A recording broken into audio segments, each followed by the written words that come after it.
use those same two notes, but we're going to move into the swing groove.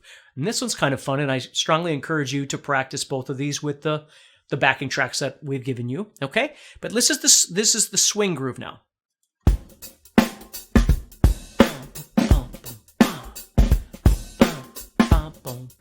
Now I can play them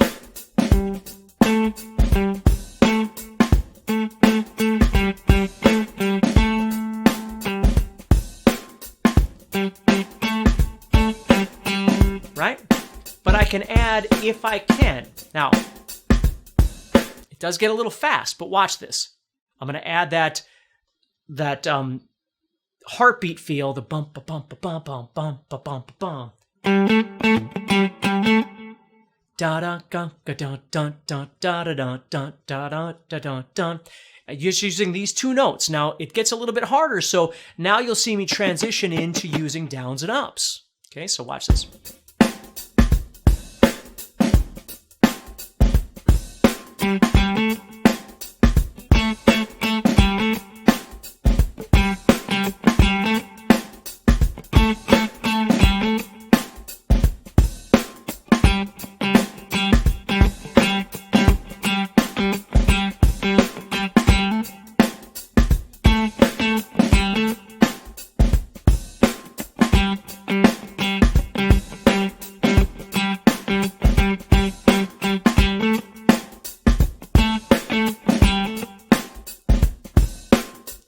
Okay, that one's kind of fun to do, okay?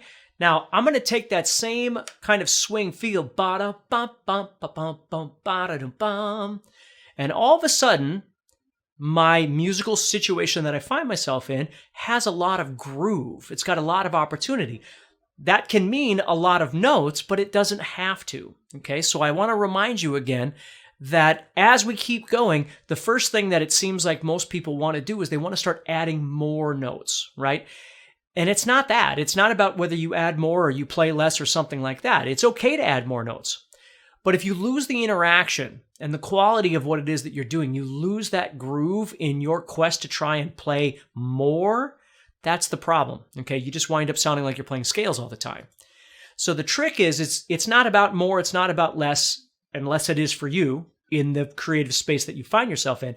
It's more about the connection and not losing that connection. So now what I'm going to do is I'm going to take that same idea, only this time I'm going to start playing four notes. So I'm playing the center of the A minor pentatonic scale is what I'm doing right now. So I'm just taking those notes. Now, none of those four notes are paying me any money, right? So I don't have an obligation to play one of the notes more or less or something like that, or play them all equally. I don't think about it that way.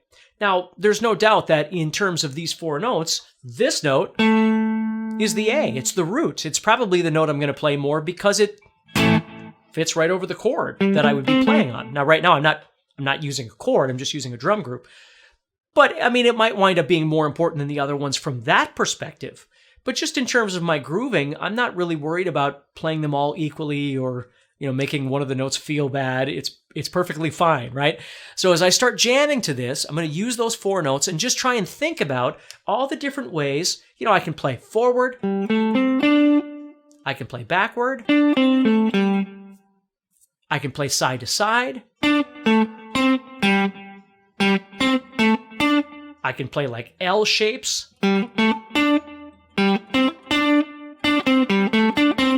Around we can call it round robin, where I'm just going.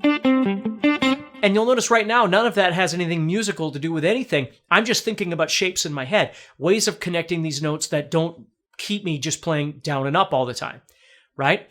So as I start doing this, I'm thinking about playing maybe one note a lot, or maybe connecting two notes together, and then maybe doing three notes, and then maybe going back to one note.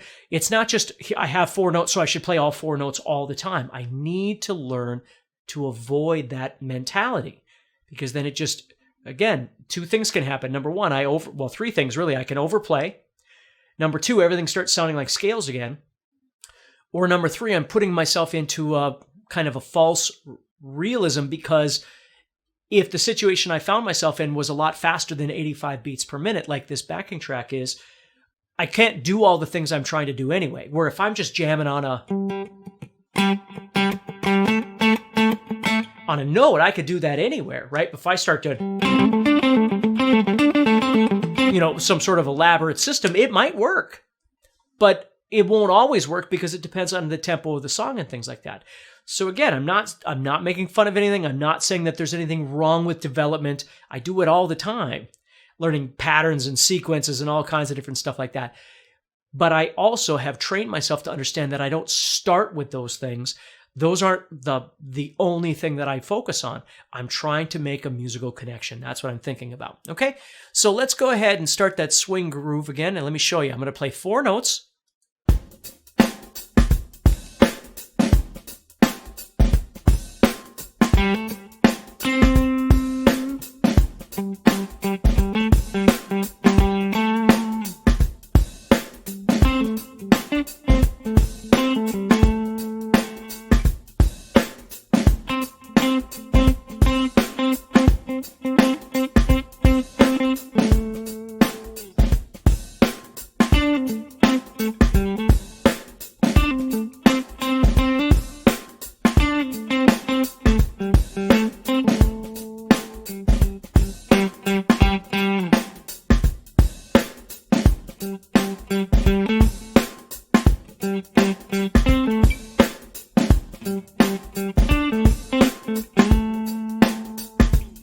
Right?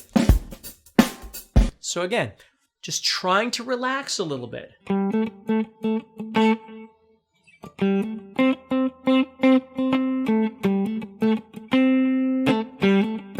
Now I'm trying to avoid various techniques and things on purpose because we're going to get to those, and I don't want to use all that stuff right now when we haven't even really discussed it. But I do want to get you started on these so you can start using these backing tracks with your playing. And again, it might seem a bit elementary to you. It might not. Okay. But if it does, please understand where I'm coming from in terms of learning to make a simple connection. Because if you start trying to do these sorts of things and you can't make this work, all the fancy licks and all that sort of thing on top isn't going to fix this. This is still going to fester on the bottom, right? You can be flamboyant and do all these different things and impress people with it, but at the very heart of your playing, you're still lacking in the basic ability to just make a musical connection. Now, it doesn't have to be fast, right? If you're playing and you're going...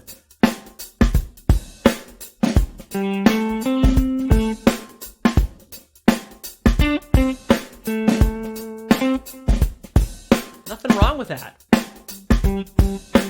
Just every once in a while, if you can, try and add those in.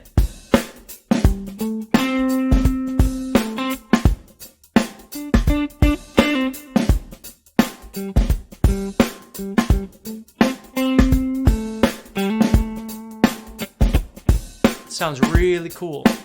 Okay? So that's what I want you to work on right now. It's just developing those ideas using this straight groove and this swing groove.